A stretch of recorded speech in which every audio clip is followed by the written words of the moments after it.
Okay, hi, welcome everyone. My name is Letitia Douglas. Welcome everyone, all our members. I see some new names here, which is great. So I'm Letitia Douglas. I am the Vice President of the Collaboration of Minority Women Professionals.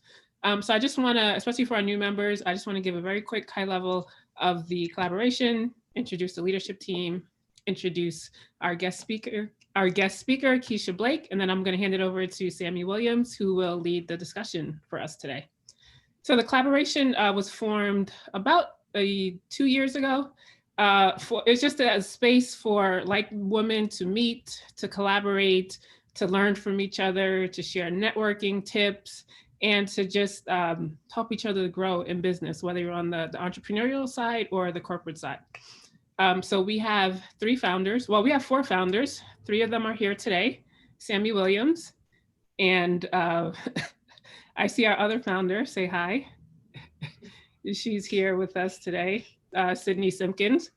Uh, the vice president, I'm the vice president, Sammy's the president. So we have, right now we're doing monthly webinars. In the past, pre-COVID, we were doing monthly luncheons. And we have our membership team Monday morning. Ooh, sorry. Monday mornings, we have a Monday manifestation call, which is for our members. We kind of just meet, talk to each other about our goals for the week. Sorry, I'm okay. We meet Monday mornings, talk about our goals for the week. We have a new website that was launched. Sammy, if you put that in the chat for everyone. Yes, I will. Excuse me. So on our website, you could see our past events, and you could also see our membership application if you're interested in joining. So again, I'm Letitia. Sammy Williams, when I hand it over to her, I'll let her do her introduction, but I did want to introduce our guest speaker, Keisha Blake. Keisha is the executive director of the Women's President Educational Organization in New York, WPEO. She oversees all outreach efforts and developments for the organization's programs and events. Her responsibilities include regional management of the WBENC certification program, and as well as the recruitment of WBEs, which are Women Business Enterprises. She joined WPO as regional director of certification, and Keisha's past work experience includes managing the Screen Actors Guild commercials and industrial contracts division in New York. She also handled constituency issues for the office of Senator Joseph Lieberman, who was the U.S. Senator for Connecticut. And as an entrepreneur, she managed the European marketing plan, trending forecasting, budgeting, and sourcing for a woman-owned fashion retailer. She volunteers with a few organizations, including the Urban League of Southern Connecticut, Habitats for Humanity, and the Junior League. Keisha graduated from Tufts University with a bachelor's in international relations in Spanish.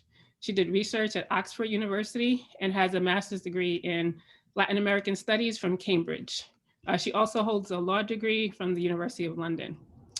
She also finds time to serve on a few boards, including the Supplier Diversity Development Council, the Connecticut Supplier Connection Roundtable, and the Advisory Council for the Center for Women in Business at Quinnipiac University. And she's an avid traveler, or probably was an avid traveler. Keisha has lived in Cambridge, London, and Madrid. So welcome, Keisha. And now I want to turn it over to Sammy Williams, who is the president of the organization, and she'll lead us through the discussion. Thank you, Letitia. Wow, Keisha, I guess you've only been doing big things for a little bit, huh? You just, Lord, talk about accomplishments. I know. Thank you. A lot of hard work, lots of family support, friends, a good network of very strong women. I love it. I like that experience. And you're everywhere volunteering, you're on the boards and commissions. All right. I see. This is why you're here. It's important to be committed to your network and the ecosystem, right? That's how you continue to learn. It really is. And that's one of our founding principles with the collaboration, right? We got to get around like minds. You got to learn from each other. Each one teach one, right? You don't just get information and hoard it. We got to give it out to everybody. So that reminds me, after Keisha's presentation, I do have a brief presentation on capability statements. So if you're following us on social media, which I know you are, but if you click the link in our bio, in our bio, if you click the link in the chat to go to our website, you can connect to all of our social media there also. And so we're going to be covering capability statements, which is important when you're a WBE, when you're promoting your business and trying to do some business with the federal government, municipalities. So Keisha, I will turn it over to you and let you start your presentation. Okay, I'm gonna share my screen. Okay, perfect. Let's see.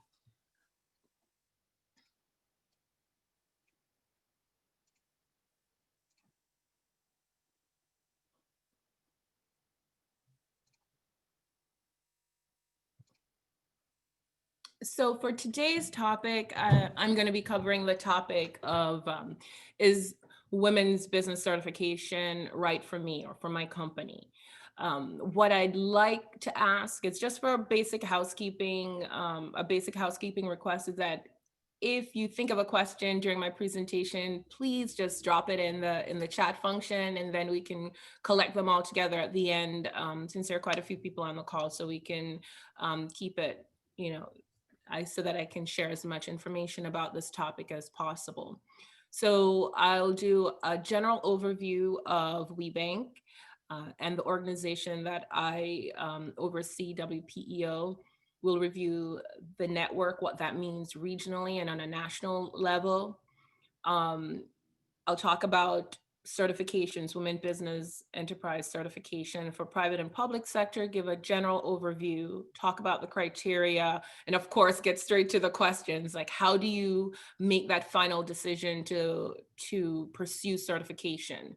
Are you going to go for the public sector route? What does that mean? Go for the private sector route? What does that mean? And then I've shared some basic information and resources that might be helpful for the women on the call that are business owners. So the Women's President's Educational Organization, commonly referred to, or I'll continue to refer to it as WPEO. We're part of a network and that covers women business owners that are headquartered in Southern Connecticut. So that's Fairfield, New Haven, and Middlesex counties. We also cover and represent companies that are based in Northern and Central New Jersey and the entire state of New York. We also have another geographic location in the DC area. So if your business is headquartered in Washington, DC, Maryland, or Virginia, then your application would quote unquote go to that office, but we're all under the same umbrella of WPEO.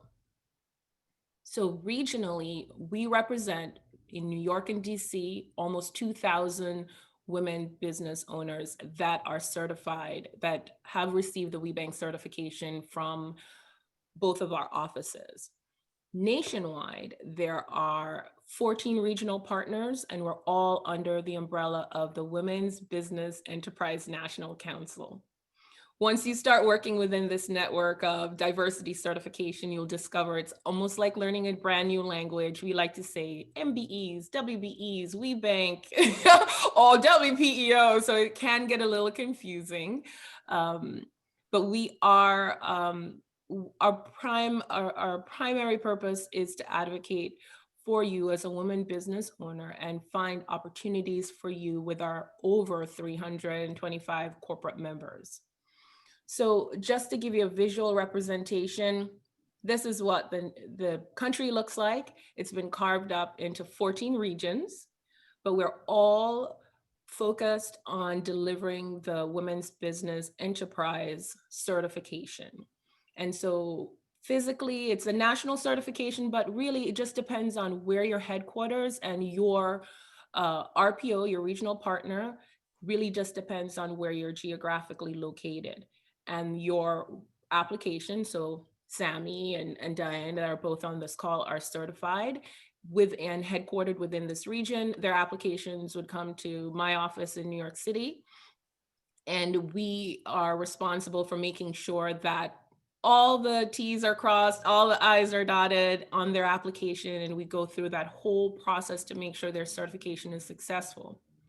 On a more intimate level, my job and my team's job is to make sure that if you are certified and you are physically located in this region and you have a specific product or service and you say, well, Keisha, I really would like to find more connections with Pfizer or with Sikorsky or with the Hartford Insurance Agency or CVS or whatever the companies are, how do I do that? So we say the certification is the first step. And so we're here to support you on a regional level with the corporations that are located in this region.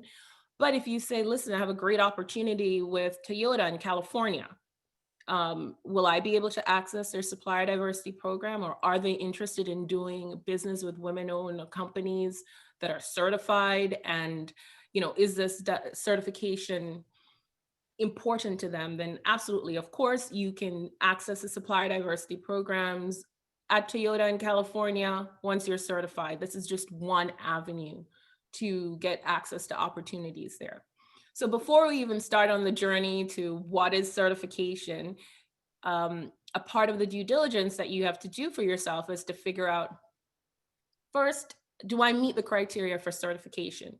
And I will say that, for the WeBank certification, if you are a women business owner and you're applying for our certification, the primary purpose is for you to get certified with us to do business in the private sector, right? But this criteria that's listed on here is pretty much the same for other certifications, women business certifications. So obviously you have to have a 51% or more majority female ownership.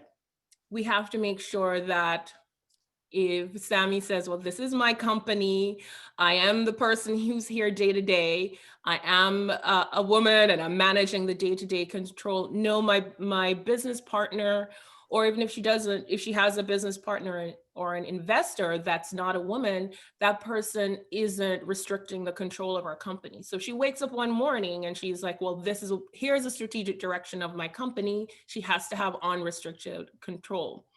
A common misconception in the WBE or the women's business certification world or industry is that it's just a certification for women's business ownership. In fact, it's ownership, operation, unrestricted control.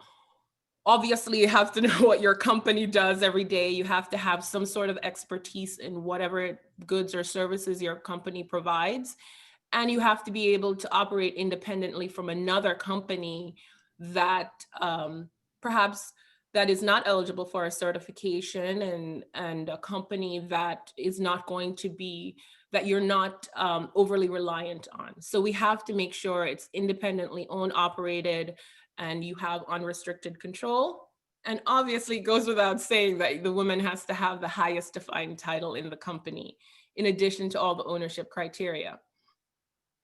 So another certification that we provide for our applicants is a woman-owned small business certification, which in fact is a certification that you can actually pursue outside of our offerings. Because we have such a strong relationship with the SBA, we have become an approved third-party certifier for the federal government. So just for convenience sake, we will process both certifications for you. So what is a woman-owned small business certification? Not to confuse you even more, this is a federal government certification that was created by the SBA for companies that want to do business with the federal government. The criteria is very similar, but there are a few differences between our certifications. So oftentimes you might submit a certification application to us and you will be approved for the WeBank certification, but you might be denied for the WOSP certification. It happens sometimes. I actively encourage you, if you decide to submit a certification application to us, to apply for both. It really just depends on your personal choice. If you want to do business with, Coca-Cola, but you also have, what's a good example? If you provide cybersecurity services and you know that Coca-Cola will want this service offering from you, but also the Pentagon would also like this offering from you. Your WOSB certification, because it's a federal government certification, would be more appropriate for you when you're filling out all the request or proposal or the application, or you're making your proposal to the Pentagon. You'll say, oh, and in addition to being the best person that can offer this particular service, I am also a certified woman-owned small business. That's important for the Pentagon. However, if you are providing cybersecurity services for Coca-Cola, Coca-Cola will say, oh, that's great. You are the best person that can offer this service. Are there any other certification? Is there anything interesting we should know about your company? And you'll say, well, I'm also certified, WeBank certified. And they'll say, great. We can also offer you some other perks or incentives within our supplier diversity program.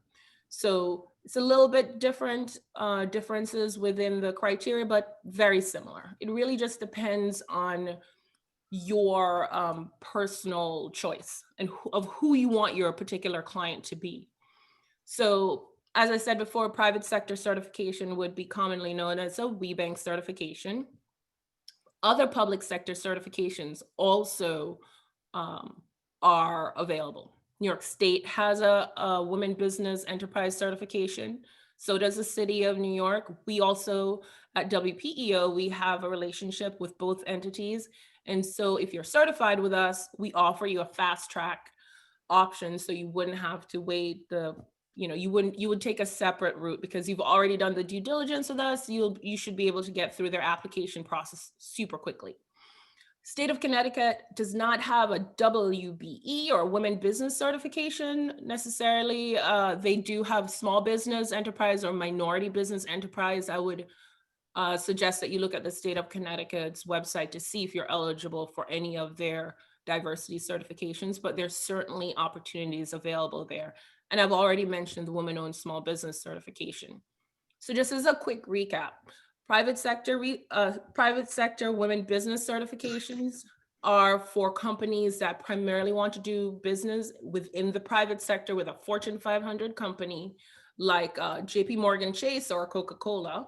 But if your business plan is to say, I have this great service that I want to offer for the state of Connecticut or for certain school systems within Connecticut, then most likely it's better for you to get a State of Connecticut diversity certification. Or if you have a product that you want to provide to the federal government, women-owned small business certification might be a better fit for you. It really just depends on the strategic direction of your company and really what's the best fit for you, right? And what your client wants. Oftentimes we get referrals from our clients, our corporate clients. They'll say, listen, I'll stick with Sammy as my example. Sammy's been in my supply chain for a long time, and whoa, we just discovered she's a woman-owned business. We want her to get certified so we can add her in our reporting at the end of the year, that not only do we like her services that she's provided in our reporting at the end of the year, we'd like to say we've been supporting a woman-owned business. So it's part of their reporting. It's part of sometimes a particular incentive or part of a national goal that or even global goal that the company might have for them, for themselves. Oftentimes it's a situation where it's a publicly traded company, obviously, and consumers want to know that a company that they support, it's important to them to know that they support women-owned businesses, right? Is certification right for me? Here's how I recommend that you make that decision for yourself. You ask yourself these questions. Is your product and services targeted at a corporation, retail, or government agencies? The majority of the companies that are certified with us provide a professional service. So they're either executive coaches, they are providing services Like they'll do speech writing, or they'll do consulting, or they'll do change management, or they'll do marketing. So it's a lot of consulting and public services like accounting or IT consulting, etc. So professional services. However, we also have a ton of businesses within our network that the business owner makes a product. So it could be chocolate chip cookies. There's a company here in Connecticut, Aaliyah's gluten-free goodies, or that's based here in Brantford. She does all sorts of gluten-free products. Her products are on supermarket shelves all over the country. She's been certified with us for a very long time. There's a manufacturing company that's based in Bridgeport called Amadex Products. They're stain remover products. And that product is in Bed Bath & Beyond, Target, Lowe's, et cetera, major retailers that are also part of our corporate network. And these companies have indicated to us that they're interested in doing business or learning more about the quality of women-owned businesses within our network. And actually, a big insider tip, if there's anyone on the call that has a product, I'm not sure if you're aware, but oftentimes if you have a particular food product, be it an energy drink, or if it's, I'll stick with the chocolate chip cookies. If you want that product to be in Stop and Shop, part of Stop and Shop's requirement is that they're going to say, listen, if you don't want to be on that very low bottom shelf and you'd like to be at eyesight level for the consumers that come into our retail store, you have to pay us a shelving fee. Now, often what that means is for you as a small business owner, that's very pricey. But with the WeBank certification, oftentimes they'll waive that fee. The most recent WPE business owner that reported to me that this was such a huge perk for her because she saved $80,000, right? She was so excited to get her product in a supermarket, but that was not an expense that she was budgeting for. So that's a huge incentive for you to consider as a business owner. Let's see, other questions. Do you have the capacity? So if you get a contract with a major corporation, can you service your client? Do you have a team set up? Do you have a back office set up? Will you be able to deliver on-time quality service or products? You have to really do accurate analysis of your company before you can make that commitment. And then if you're going through the certification process with us, we ask for a lot of information, as both Sammy and Diane on this call will tell you. But we have to make sure that we do the due diligence. And just to be clear, we're not trying to decide whether or not you have a good business plan or whether or not you are of a certain quality to be able to be in business at all. We just want to make sure that you actually have a business, you've done the due diligence, you have a legal structure, you have filed your taxes. And a lot of times as a business owner, this might not be information. This decision to share this information is, it's very personal, it's very intimate information that we're asking for. So you really have to decide, are you ready to share that with us? And as an aside, this type of information that we're asking you, your potential corporate client will ask you the exact same question. And part of the reason they're happy or comfortable with you saying, listen, I am a WeBank certified company, they know that you've had the discipline to go through this process. And if they're asking you to fill out any paperwork, you will have the discipline to deliver not only this paperwork, but also to follow through and provide that product or service that you need, that your client needs, pardon me. And then most importantly, especially for the WeBank certification, this is not a guarantee of work or a guarantee or an entitlement that you will get a contract. You don't get the certification and voila, you'll get a ton of opportunities coming your way. As far as the private sector is concerned, there isn't an obligation or a requirement for any of the private sector companies to secure a contract for you. This certification really is yet another avenue for you to do business development, and it's a great opportunity for you to get your foot in the door. Everyone has different networking communities. It could be this organization, it could be an alumni association for a business school you went to, or a particular fraternity or sorority, or There are different avenues in business development. Everyone on this call as a business owner has a different strategy for success. And this is one particular way that you can service your client, because there are companies, say Target and Walmart, for example. Walmart has a part of an initiative. They've done tons of research, done white papers to say, okay, well, what if we use woman-owned logo on a product? How does that affect my consumer choices? And we've proven time and time again that if a consumer goes to a retail store and they see two exact products and they see one with a woman-owned logo on it, if it is important to that consumer, they will make that choice to say, you know what, I'm going to purchase this. This is something that's important to me. I'm going to support this business.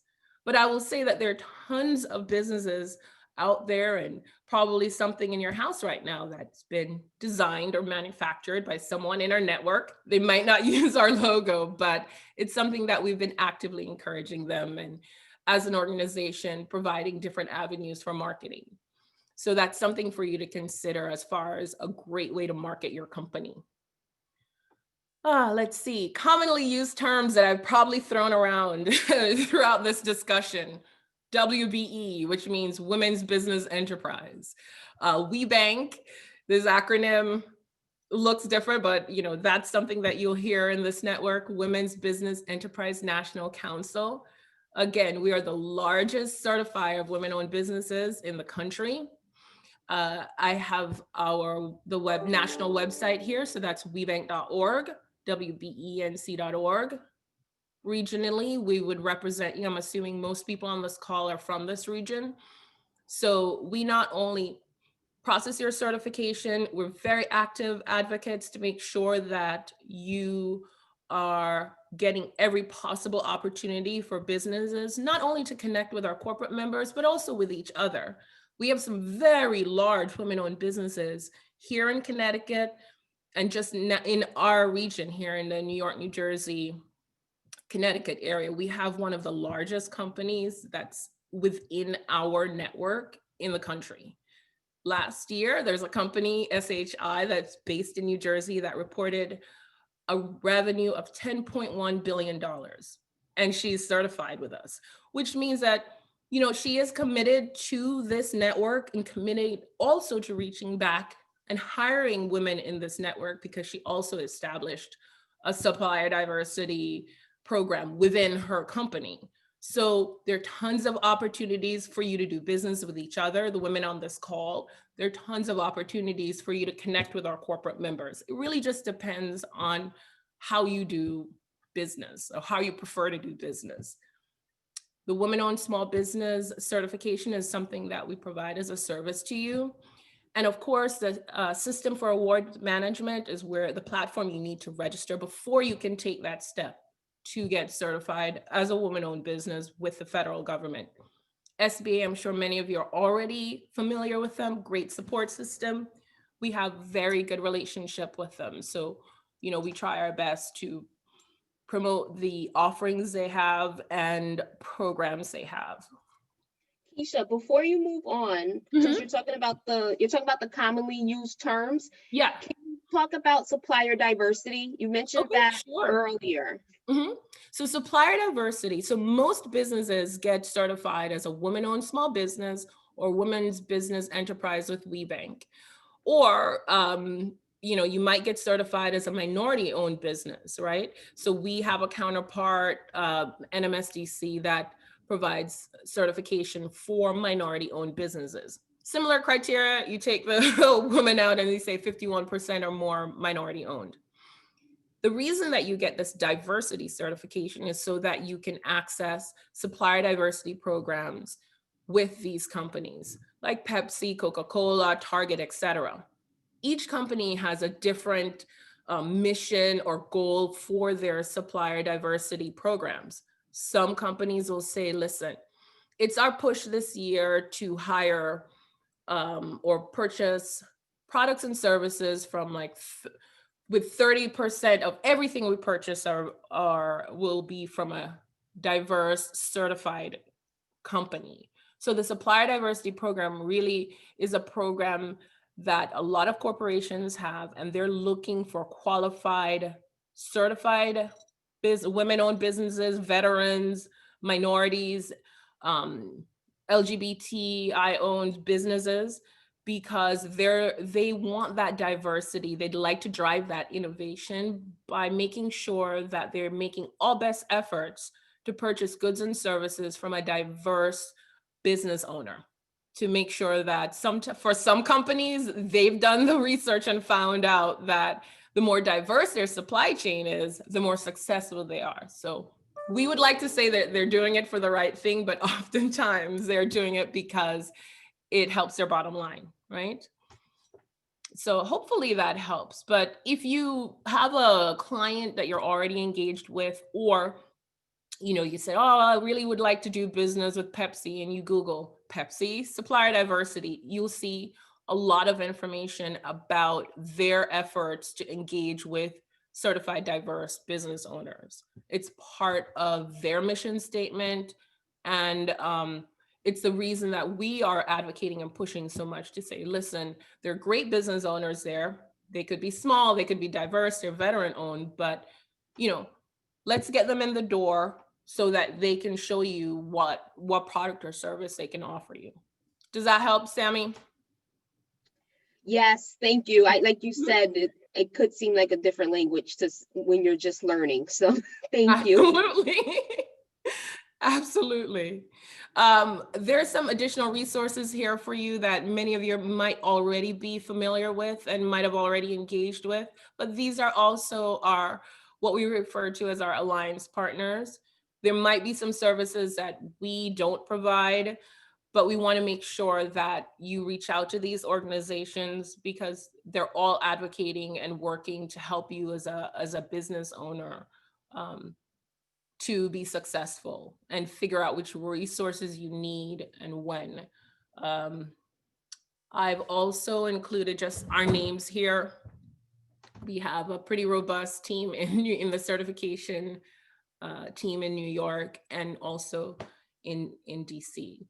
So I would recommend that you look at the WPEO website. So we're WPEO.us, and also for you to look at WBENC.org for more information. I kind of powered through this, but I think the best thing to do is just ask me as many questions as possible, just clarifying questions. Yes, and so we have a few people who joined a little late. So if you could talk about like the top 3 to 5 things from this presentation that they need to take away. Oh my gosh, top things. So really, I think the most important thing is to figure out, just maybe do an assessment of your business and you say, okay, well, here are 10 target clients, right? So you'll say that you are an executive coach and you want to do business within the pharmaceutical industry, right? So you'll say, I want to do business with Pfizer, I want to do business with Novartis, et cetera. Make that list. And then I would take that list and do a search and find out if they have a supplier diversity program. Then you can do some research and find out which certification or which diverse group are these companies engaging with. Is it part of their mission? Is that something that's important to that particular client? And even more important, is that something that's important to you as a business owner, right? Have you exhausted all other avenues of business development? Are you looking for a new way to market your company? And I think this is so important, especially if you are in this environment and most of us are working from home and you're trying to figure out, how can I connect with other business people? This diversity certification is such a great way for you to find other women-owned businesses to connect with, to create strategic partnerships with. It's really, there are 15,000 certified women nationwide. Number is growing. My applications in my region are really improving because people are like, this is a great way for me to get out there. So really figure out And even more importantly, is your company 51% or more owned by a woman? Do you have unrestricted control? Have you done all your basic administrative paperwork? Perhaps this is a time for you to say, well, I really should file my taxes, or I really should try and figure out, well, I really should make sure that I have some sort of operating agreement so I know who does what in my company. Because a big failing of us, for a lot of business owners, is that you have a great idea and you jump in and you're like, oh, I'm just going to start doing, the purpose of my business, but you don't really work on your business because you're busy working in your business. So make sure you have the right paperwork, make sure that your company is 51% or more women owned, and make sure that your target clients have a supplier diversity program and that it's part of your strategic direction. Right. I would say too, going through it is a rigorous process. It's not like you just sit down at your computer and say, I got 30 minutes, let me do this application. Give yourself like 30 days, okay? Especially during COVID, where there's some forms that you need to print and then get notarized and then upload. There's reports that they ask for, your financial reports. Okay. I'm sorry, Natalia, I had to mute you. Oh, sure. All the time he's not here. So there's a lot of requirements and paperwork that WPEO asks for when you're going through the process. So you need time to prepare and get your paperwork in order. But your team is very responsive. So sometimes when I'm doing these certification programs, I'm like, you know what? I'm going to submit it and they're going to tell me where my gaps are, that I need to go get more information or resubmit something. And you get notifications and say, they have a question for you. There's a form you're missing. Don't forget to do this. So you guys do stay on top of it, which really helps. The other piece of it too is be willing to get more out of the certification than just the contract. Because there's community and networking and relationships that are developed. Diane Winston, who was our guest speaker, was that last month? The month before Kathy, we had Kathy Graves last month. I met Diane through a lunch and learn that Keisha hosted at somewhere in Derby, Connecticut. Oh, wow. Yeah. That's how I met Diane. And Diane's like my mentor. I love her now. And now me and Keisha are really cool, right? We develop these relationships along the way. So, and those relationships can lead to future work also. So, just keep that in mind. And I'm going to check the chat for questions. And again, after, put all your questions for Keisha in here, and then we're going to shift to the capability statement, which is a marketing tool where you can market your WBE certification. So we have a question. Is there a New Jersey minority business certification? So the equivalent for WeBank, for WPEO is the New York, New Jersey Minority Supplier Development Council. So if your company's headquartered in New Jersey, that would be the organization that you would reach out to. So that's for private sector contracts. If you're looking for public sector stuff, the state of New Jersey does have a Office of Diversity certification. And can you say the private New Jersey sector again? I'll put it in the chat. Okay, it's New York, New Jersey, MSDC. Let's see if I can drop that in the, I'll do both. I'll put both organizations for private and public sector in the chat. Okay. And again, if you have questions for Keisha, throw them in the chat.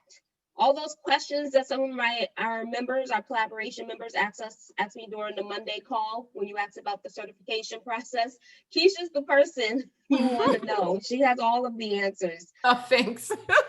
Yes.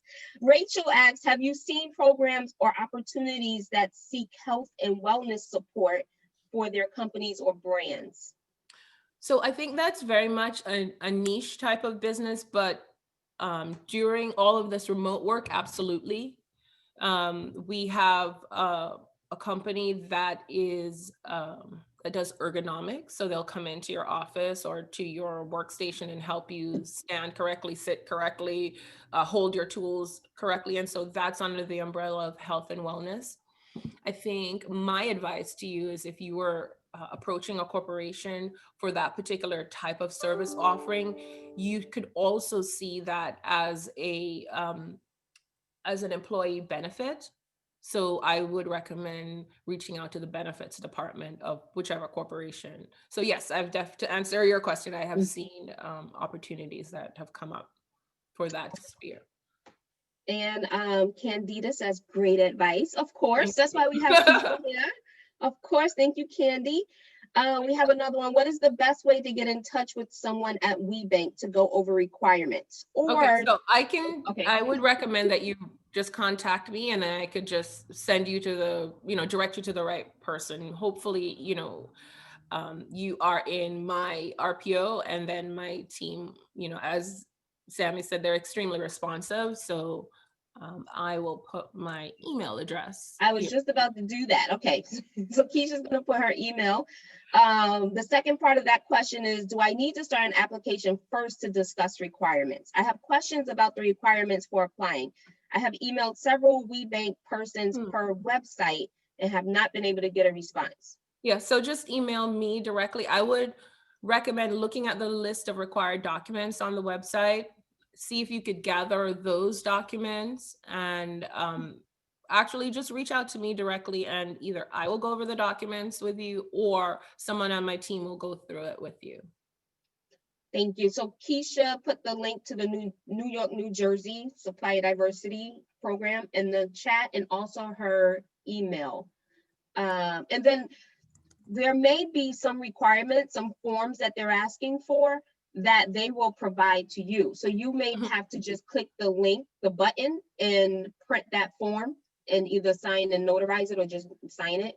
Right. And a lot of the requirements we are suspending because we're in COVID. So for example, the site visit is a very important part of our certification process, which is really something that distinguishes us from a lot of other certifying bodies, that we make sure that, because there are people that look great on paper, but then if for example, I did Sammy's site visit. So Keisha showed up at my house. I was like, I showed up at her home office, right? So I know that she could look great on paper, but I could show up to Sammy's office and she's like, why are you here? The owner is not home, or something, which rarely happens, but every once in a while you will go on a site visit. So we try and separate the person that's reviewing your online application, the person who's actually physically doing your site visit, completely different, so that we can put all that information together. So when you are approved for certification, we're approving you for all of the reasons, or if there's a reason that you are denied.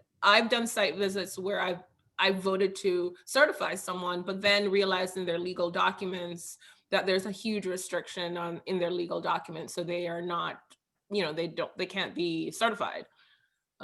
But yes, it really just depends. So now we've suspended the in-person site visits and we are doing virtual site visits. Oh, very cool. We want to make sure that if you are if you are baking cookies, that you actually have a bakery, or if we're visiting your office and you don't have a bakery or ovens or any ingredients for things, you can say, well, I outsource this to a commercial kitchen in XYZ location. But we have to be sure that you say what you do. Right. And you're also waiving some of the notarization, right? So yeah, obviously we don't need you to go and put yourself at risk and get documents notarized. That's something we can suspend. And that is a nice perk, because I just got certified with another agency and they forced me to do the notary. So take advantage of that. We have a question. What is the cost involved? Sure. So as far as the application fee to WeBank, and I always say just be aware that there might be additional costs for you. So if you might realize that, oh my God, I don't have an operating agreement, or oh my God, I haven't, again, filed my taxes, or I don't have any financial documents or profit and loss statement. I might have to pay someone to get those documents together. That's a cost to consider. However, the application fee, if your company has under $1 million in revenue, it's $350. If your company has a revenue between 5 and 10, it is 500, and then it continues to go up. 10 to 50 million, it's $1,000, and over $50 million in revenue, it's $1,250. And that's an annual. It's an annual fee, and it's very important that it's really a application fee and not a membership fee. You have to recertify annually. It's part of the due diligence that we have to do on behalf of our corporate members to make sure that your structure hasn't changed. You haven't sold your company and moved to Jamaica, that you're still actively involved in your company. And that there's still women that are running your company. So WPEO is a third-party certifier for the Women-Owned Small Business, WOSB certification. So is there a fee for that? Can someone just get the WSB certification, or is it only part of the WPEO? So from our office, there's no additional fee. So if you're paying $350 for your application fee, you're only paying $350 for your application fee. We process the WOSB as a courtesy. We don't charge additional for that. However, if you only want the WOSB certification, we do not process it. We would recommend that you go to the SBA's website. They're still accepting self-certification, but my understanding is that that's going to end soon. Yes, it may be the end of this month. I know October. Oh yeah, it's October. Mm-hmm. Yeah. So right now, the WSB certification is a self-certification through the SBA. So the Women-Owned Small Business certification is right now a free certification through the Small Business Administration. Mm-hmm. After October, the SBA is outsourcing that to third-party vendors such as WPEO to do that certification process. Right. And just as a note, part of the reason that the SBA is doing that is just to eliminate a lot of the fraud that was happening, and a lot of the companies found the government found that they weren't able to do as much auditing of that self-certification, and a lot of the government agencies just preferred to get a third party, an application that was processed by a third party. But so basically, people will go into the SBA website and certify it as a woman's owned small business to get the opportunities that women-owned small business certified companies get, and they were not women-owned small business. Yeah, and I mean, even though there are penalties, it's very hard to audit it, and that's part of the reason for us when we do this process every year, we're making sure that your information is accurate, right? So, there are organizations like that you should look into called there's an organization called the $1 Billion Roundtable. That organization is an organization of private sector companies that have reported that they have spent $1 billion in certified businesses. So be it veterans, LGBT, minority, women, et cetera, because it used to only be the revenue or money spent with WeBank and NMSDC, but they've expanded the criteria. What's great about that organization is that every year they have to submit their reports to say, yes, we've spent $1 billion, in 2019 with certified owned firms. And that's important because it really just shows their commitment to including diverse firms in their supply chain, which is so important. But, that's part of a consideration. If you look at that website, the $1 Billion Roundtable website, and if you find a bunch of companies there that are your target audience, then, it's great. It's a great incentive for you to get certified with us because, it's important to your potential clients. Keisha, that reminded me, can you talk about why businesses should, my business partners here, why businesses should be certified as MBE, WBE, like the set asides and all that? Sure. So, for example, the state of New York and the city of New York, they made announcements. So the mayor, as well as the governor of New York, came out and said 20%, initially was 20%. Now I think they said 30% of everything the state of New York purchases should be with a certified company. So you have to have the New York State's diversity certification, right? So part of that incentive is, so it's a big push to make sure that the supply chain of, say, Governor Cuomo's office or any of the state entities will have a particular set aside, right? Within the private sector, it's not usually something that they advertise. So every once in a while, we'll have, Con Edison or a major company that will say, well, this is our goal for this year, and this is what we're trying to recruit or find suppliers within this section.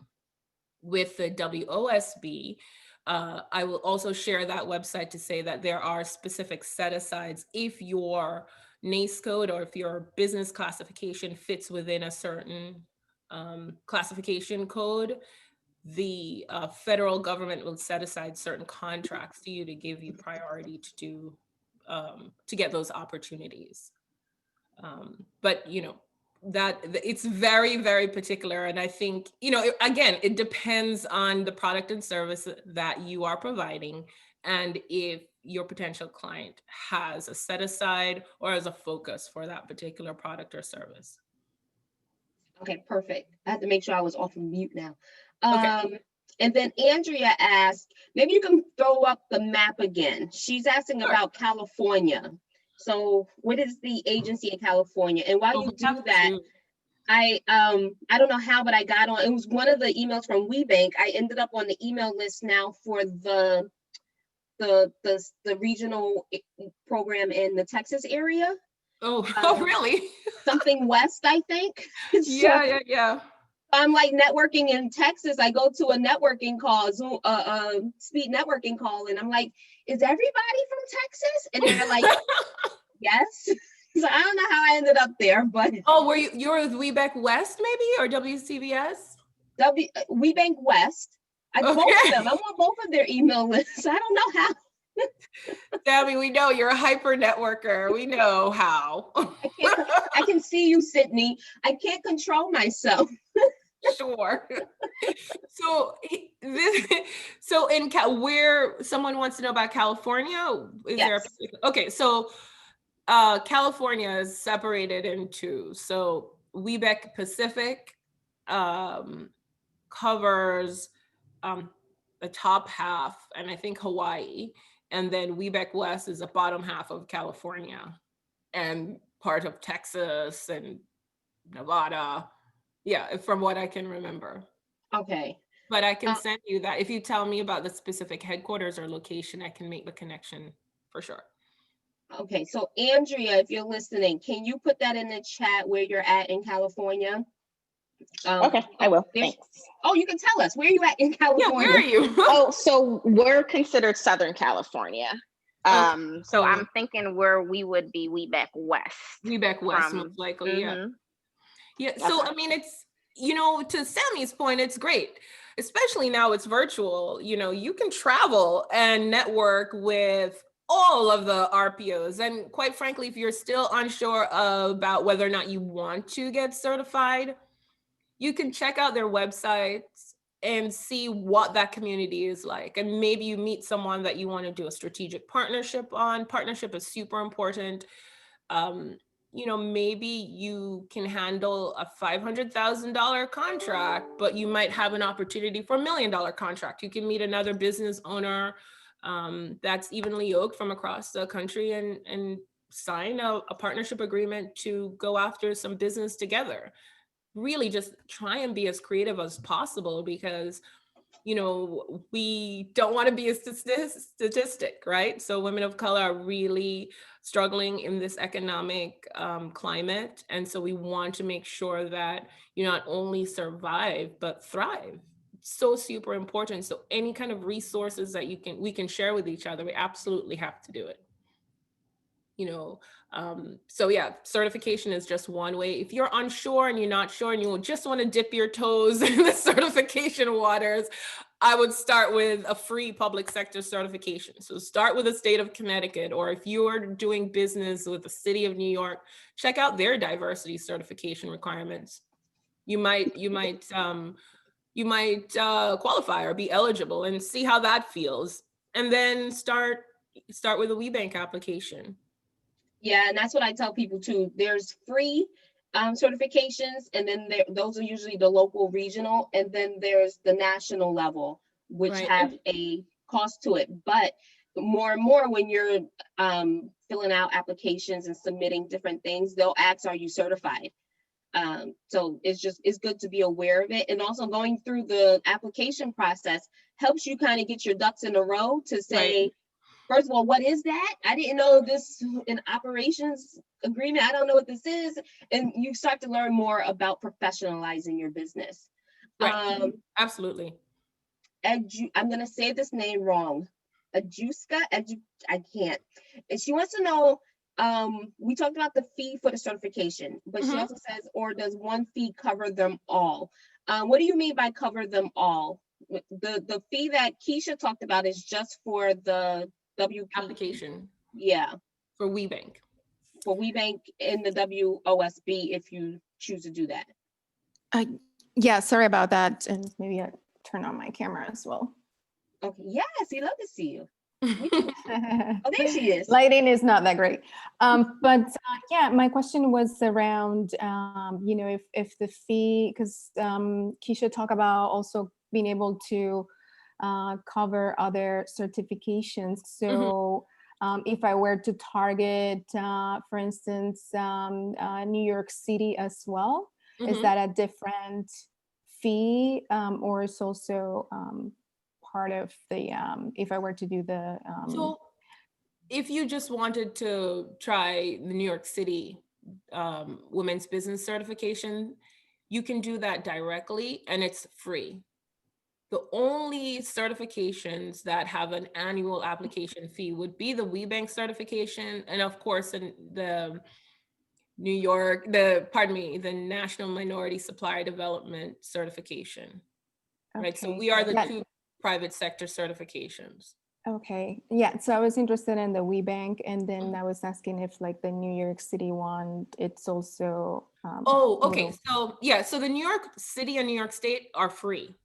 If you get our certification first, and the reason that a lot of people get our certification first is because when you go to the New York State's website and they will ask you, did you get your WeBank certification through WPEO New York? And you click yes, you get a completely different type of application, and they will prioritize your application. And it's the same with the New York City. They'll fast track your application. But there is no fee for either. And if you're thinking of getting certified in New York, getting certified with the city is a much easier process than getting certified with the state. The state is the Empire certification. Empire State Development, yeah. Yeah, it's not easy. Be prepared to devote hours and weeks and months to that. As a little insider scoop, they're a bit behind on their certification, unfortunately. Their processing. Yes. It's taken a while. New York, but if you already have an application in or thinking about it, I can, please email me and I can send you my contact there. The city of New York, yeah, they're very streamlined. That certification department has a lot of resources and they're wonderful. They really are a great team. Fantastic. Yes. Thank you, ladies. And just as a reminder, you don't have to be based in New York City to apply for the certification. So everyone on the call, if you're doing business in the city of New York, their requirements are kind of much more relaxed than I had originally thought. So I would definitely check it out and see if you're eligible. Yes. Yeah. Rachel says, You're welcome. Rachel says the last day for the SBA self-certification was October 15th. Thank you, Yeah, Rachel. gosh, that went by so quickly. I It feel did. like, Sam, we were just on a call talking about, I know. wait, October. I remember that call. I was doing laundry on that call. Okay. Marissa says this was very informative, excellent workshop. So any other questions for Keisha before we switch to capability statements? Now's your time. Come off of mute or throw your questions in the chat. Keisha did put her email address in the chat. And I'm also going to put the WPEO website, and I'll do a little plug for our upcoming first virtual breakthrough breakfast on November 10th. We had a pitch competition this year. We have corporate meet and greets, women business owner meet and greets. It's a really interesting program. So I will just look at our website and you'll see some information about that program. But, you know, if you need to speak to anyone on my team or any other, because I know it's perhaps best to speak to another business owner, I'm happy to connect you with other business owners that can share with you their experience being certified, because that's probably more beneficial than, say, my perspective of the benefits of certifications and the reason you should. And what's great about what Sammy is going to do next with capability statement, if you're interested in doing business with the government, be it a state or a city government or the federal government, then it's crucial for you to have your capabilities statement ready to go. And it's just great discipline, right? Because once you have that sorted out, you should, my next recommendation is for you to work on your elevator pitch, right?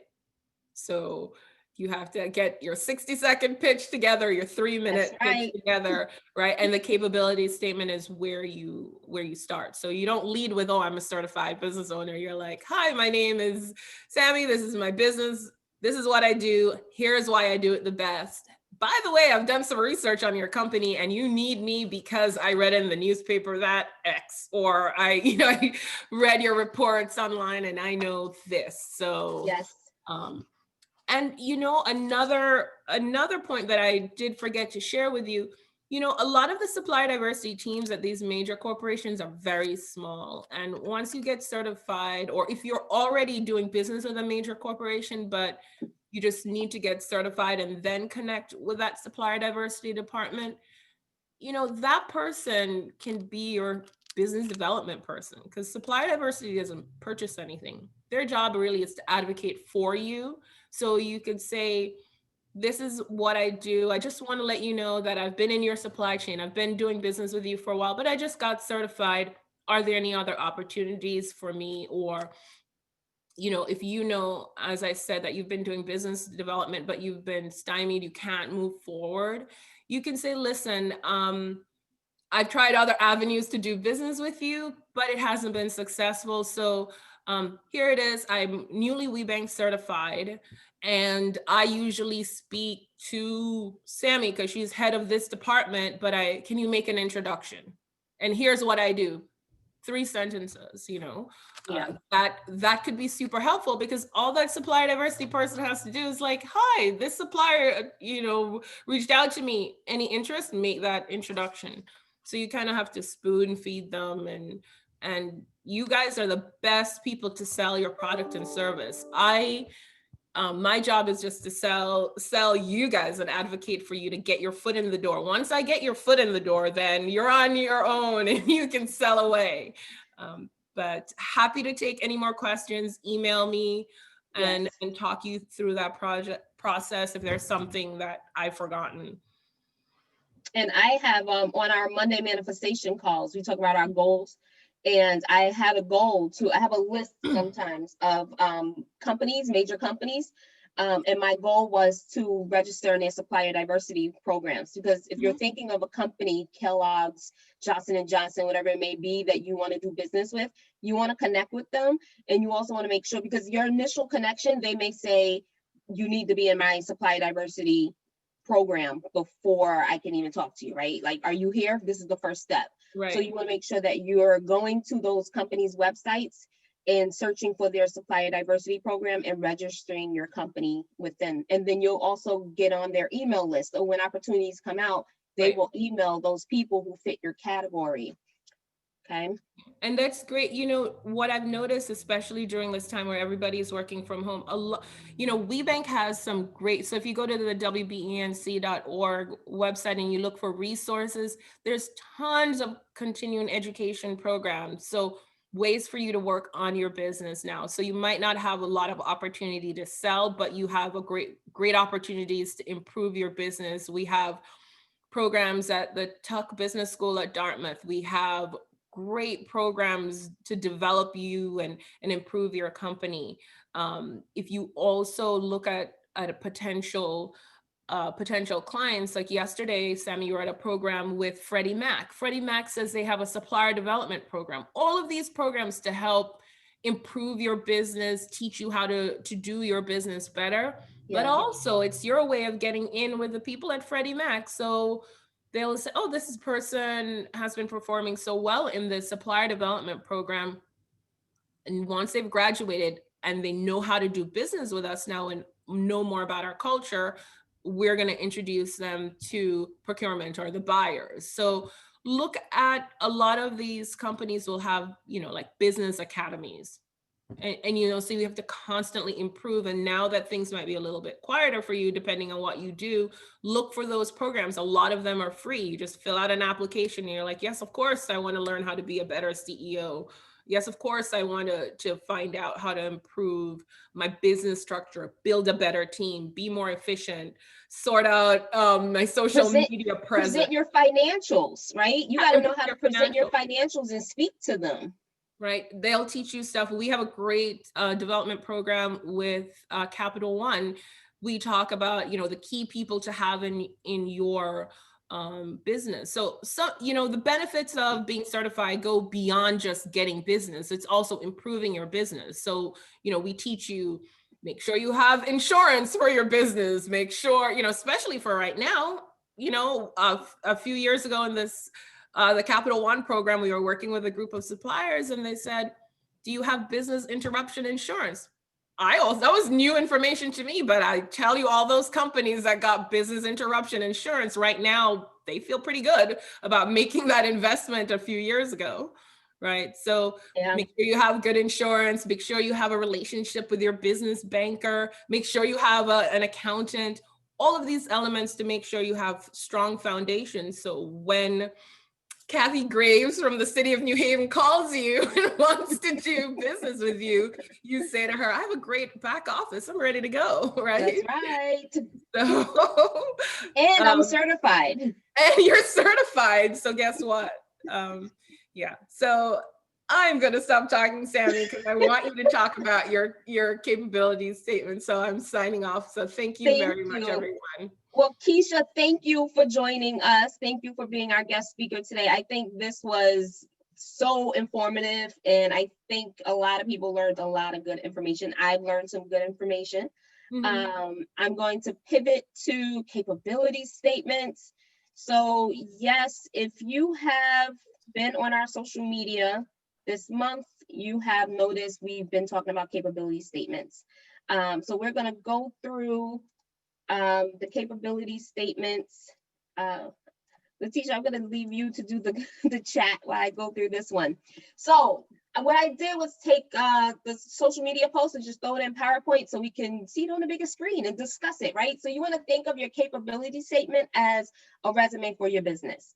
That's essential. That's where you really want to start, right? Just like your other resume, your corporate resume, you want to update it regularly. You want to indicate your core products and services. But you want to make sure that those products and services that's listed on your capability statement are specific to that opportunity you're going for, right? So if I'm submitting a capability statement for public speaking and training, that's going to have different services listed than if I'm putting in a capability statement for copywriting and technical writing. Those are two different things. So you want to make sure that it's crafted correctly. And you want to highlight your best past performances. So on your capability statement, you're supposed to put down like your top, either the top companies that paid the most for this product or service, or the most reputable that people will know the name, if it's a city, state agency, if it's a federal or private company that's well known or public company that's well known. And you want to include your contact information. So that's your email address, your website, your social media contact information, your LinkedIn. You want to make sure all of that is included. Fax number and phone number, especially if you're looking to do business with the municipalities, state, local, regional municipalities, or the federal government. They're still using fax machines. So if you need a fax number, now's the time to go get a fax number. Like Keisha was saying, you want to research the company and understand their needs. You want to make sure you're matching up the capabilities to the company, because sometimes the company may see you and may not understand fully what your company's capabilities are. But if you do your due diligence and you do your research and say, I know this is what you need, or you didn't even know you needed this, but this is the product and service that I provide to your company. And there's a lot of information that's available online. The RFPs and all the previous contracts that have been awarded, they're all listed online. So you can see what companies have paid for your products and services. You can see who your competitors are and learn from them. Check out their websites, right? All that information is available for you. And use your capability statement as a chance to brag about your business. Just like on your personal corporate business resume, you use that as your marketing tool to brag, right? It's the same with your capability statement. So you want to make sure you're listing the most relevant best practices in your company, that you're also listing your secondary products and services. So if I'm listing that I do copywriting, technical writing, blogs and articles, things like that, in my secondary services, I can also list that I do workshops and professional development, social media management, things like that. That way you can just, I call it like planting seeds. You let them know, yes, this is my capability statement for this, but my company can also provide these products and services. And you want to make sure that it's thorough and professional, but concise. And you want to know your numbers. If any of these numbers are strange, these words are strange to you, these acronyms are strange to you, now's the time to start doing some research to figure out, one, do I have an EIN number, right? That's your employee identification number. You get that from the IRS. Do you have a DUNS number? You get that from Dun & Bradstreet. That's dnb.com. Your DUNS number is your business credit score. So just like you have a personal credit score, you also have a business credit score. And when you're looking to do business with larger companies, they will look at your DUNS number to see how your business is performing. It's the same as if you go get a loan and they go and check your credit score, okay? Then you have your CAGE code. Keisha mentioned sam.gov. And so you want to go on sam.gov to register your business. And when you do that, it will generate a CAGE code for you. Next is your NAICS code. These are your industry specific codes for what you're doing. So every single product that you're selling, every single service that you're selling and offering has a related NAICS code. So you can go into NAICS.com and find all of those codes. So you'll have a primary NAICS code. And then remember, this will vary based on what you're promoting. So you have your primary NAICS code, and then you can have secondary NAICS codes. And you can have as many secondary as you want, but when you're filling out applications, they may limit it and say you can only put in a certain number. So again, knowing your numbers really does indicate that you're ready and capable of doing business with the federal government and large businesses. Similar to a regular resume, your capability statement should be 1 to 2 pages. If it's going to be 2 pages, it better be worth it. It should be 1 page.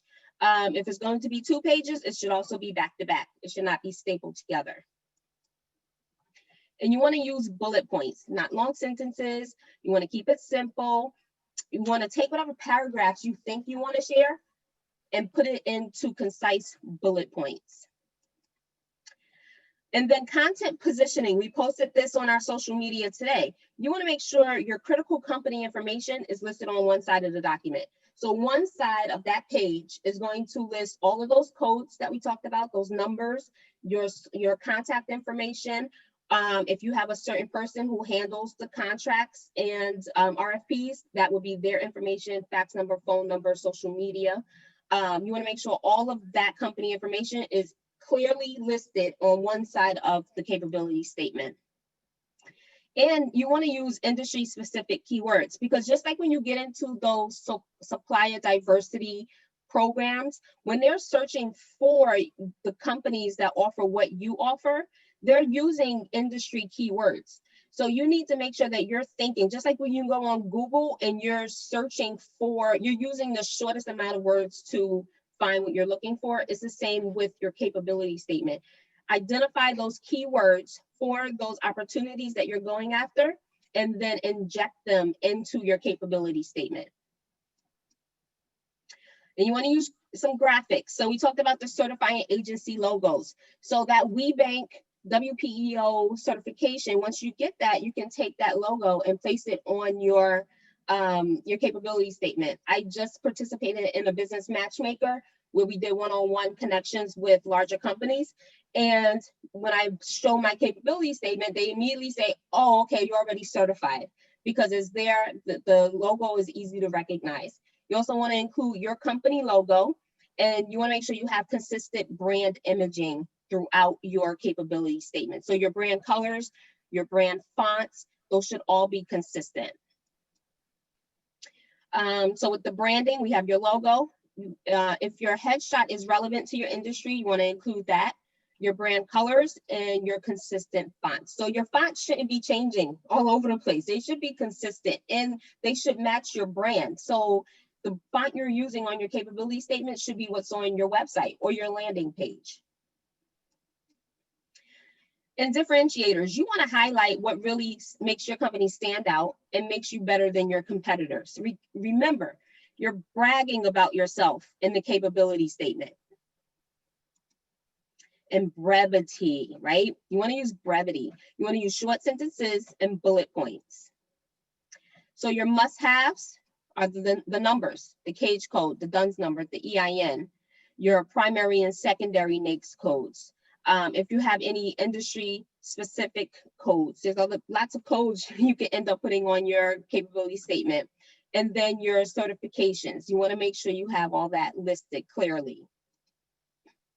And then call it a capability statement. Call a thing a thing. I think that was our post yesterday or the day before. Call a thing a thing. It's a capability statement. So it should be labeled across the top, capability statement. So when they get this document, they know what exactly it is they're looking at. And so here are some examples of a capability statement. I think the next two I found online. You can Google capability statement template, capability statement example, and you can see. So here they have their done. See, first of all of their important company information is on the left. They have their DUNS and cage number. Well, the cage is pending. And then they have their certifications. So even though they haven't received them yet, they still list it, that it's in the works and it's coming. Because sometimes, like we said, it is a process. And then they have their NAICS codes, the primary, and then they have their additional. This company is bonded with the 25,000 or 100,000 aggregate. So that's something they noted, their office locations, the key personnel, and then the contact information. So here, their company summary, it's a little long, but they have the whole half of the page to do that. But they list some of their qualifications, their core competencies, their past performance, or their clients, and their affiliations. Here's another example I found online. So again, they have capability statement at the top here. They list their cage and DUNS number. They have their information, most important information down here. They also have their certifications listed on the side. This is yours truly. So this is my capability statement. It's called that. Core services are listed here. These are secondary services. Contact, well, the numbers, all the numbers are listed here. The NAICS codes, certifications, contact information, differentiators, and then some past performance. Okay. So, do we have any questions? No. I gotta fix my screen. Okay, any questions on capability statements? I know we went through it kind of quick. Yes. I do. So what is your recommendation in terms of getting a third party helping you with putting together this information? Because you've done it for your company. I recently I had the same number and I had to do all of the getting all those numbers because I applied for an NIH grant. So I am in the system, and I got I was contacted by a company kind of telling me that I needed to optimize that profile, what you're saying, the capability statement, making sure that I have the right codes and all of that. It sounded overwhelming when they were showing me, and and so, but you've done it, and I'm wondering if that is something that you would recommend, to work with a third party to do that work, or that you should, or that I should do it. And I don't So know, it's funny you should ask. It's funny you should ask, because part of my company is writing, and I think you should, if you're not confident, I think you should outsource it to another company. I do provide capability statement writing services. So if you feel like you're struggling with it, you can look at you can Google and look at the different templates and examples that they have. But then you may just not understand what exactly needs to be included. Or you may think that, you're including information that shouldn't be on the capability statement. Go ahead, Keisha. So I would also caution everyone on this call to be very wary of, especially when it comes to like capability statement, WOSB applications. There's a lot of phishing going online from companies, especially in the government space. There are a lot of consultants that will pursue you, especially after you register in SAM.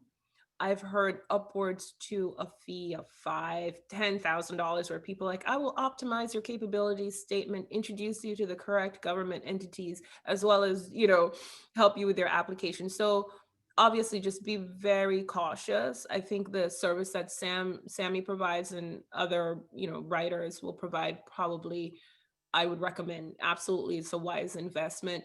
But usually the next ask is going to be for you to pay for additional services like a consultant or introductory services. And they sound very legit. I have to say that.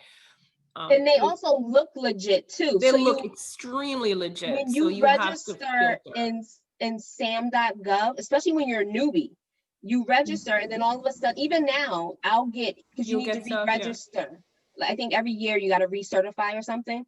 And when you're right, it's so overwhelming. I've seen a lot of their communications, but I would just take a step back. Yes. And what I would do is, when you're getting emails like that, look at the email address that is coming from, and then look in the small print in the disclaimer to see, because they'll say we're not associated with the federal government, but their whole email will say we are with the government and this is what you need to do. So be mindful of that. But my information is in the chat and you guys will get it. If you need help with that, I can help you. Also, you have resources available. You have WPEO, you have other women's business centers. There's a Connecticut Women's Business Development Center. You're located in Connecticut. There's SCORE, there's SBA themselves. But yeah, I would start with a Women's Business Development Center first. Or where are you located? I'm in New Jersey. Okay, so then there's a New Jersey small business development centers all around. And what they can do too, I would start there first because there's a lot of free help available for you with the small business development centers, and they could also help you figure out who's legit and who's not legit. Yes. Yeah, and I think contact them too to help you get comfortable and gain a better understanding of the terminologies and the codes and what's being asked and what you should and shouldn't include, because I think delegation is important and outsourcing is important when you're a busy business owner, but it's also important to know what's happening in your business and what's on your business documentation. So that capability statement is a form of marketing material for your business. And when you present it to supplier diversity programs or to larger organizations, they'll ask you questions about your capability statement, and you need to know how to respond to it. So if they say, oh, this number is your primary NAICS code, what does that include? What product and service is that? You need things like that. Yeah, no, thank you for that, because that's what I was thinking, that, you know, well, I've never done it before and I don't want to miss out. I want to make sure that it's robust in terms of the capabilities statement, but also in terms of selecting the right coding for me, so I'm found and, you know, take advantage of the whole system. So, but thank you for that. Just wanted to, because I'm pretty new to that world, and you know, they've been sending me emails, and finally got on the phone and presented, you know, what is it that they do. And I was just, since we're talking exactly about that today, I figure I would ask and get your recommendations on that. And I just added the New Jersey Small Business Development link in the chat for you. Yes. And I think it's important to be mindful of what Keisha said also. So like, when I provide the service to my client, I'm writing their capability statement and that's it. But other companies will say, you know, now that we did it, we can also market you in these places, and we can put you in front of whoever and put you in this database for $500 a month or a year, whatever it is. So you want to, you know, just be cautious about what is it they're really asking for you in exchange for them doing the capability statement for you. Right. Okay. Thank you so Rachel much. asks, would you all know these helpful centers in Detroit or Michigan? So throughout nationally, we have the SBA. We also have the SBDC, which is the Small Business Development Council. We also have women's business centers, which are funded at the national level. So all states and areas have the women's business centers. We also have SCORE. SCORE is national also. Keisha is with WPEO. The national level of WPEO is WeBank, WBENC. So if you go to WBENC.org, you can find your regional location. I just put the SBDC of Michigan in the chat as well. Just awesome. And Detroit, here we go. You're welcome, Rachel. So any other questions? I know this language may be new to a lot of people if you're, you know, just now getting started, and there's a lot of acronyms and things to learn. And you know, our collaboration is a safe space. We have our Facebook group that you can post on there. Letitia, are you here? Yes, I am. My doorbell just rang, so I'm gonna hand it over to you for a minute.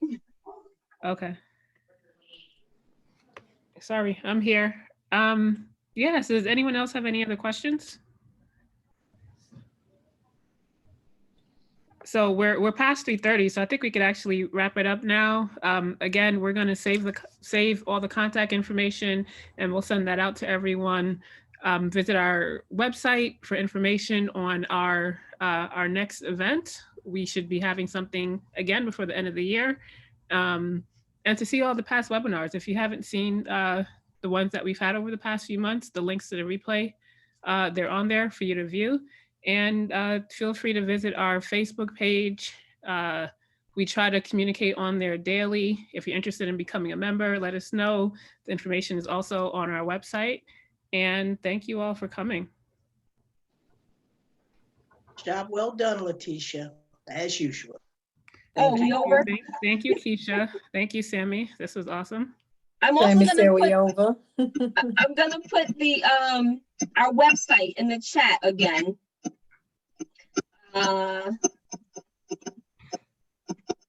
And if there's anything else that you're interested in learning about, just feel free to email us, write us on Facebook, and we'll see what we can do. Yes, we're excited. You ladies, get your certifications and go forward. Like that, Keisha? You better not steal that line, Keisha. I know. Almost like a slogan. Sam, you really should do marketing. That was definitely a slogan. Yeah. It just came to me. I don't even know. All right, ladies. You can really do social media and LinkedIn optimization, Sammy. I do. Oh, I do. boy. No, no more. You're No so more, shy. Sammy. No more, Sammy. I'm No a more, natural. Sammy. I'm a natural. Uh, All right, ladies. Everyone, thank you for the ladies, invitation. I it love was it. wonderful. Thank you, Keisha. Bye-bye. Thank Bye, you. everyone. Thank you.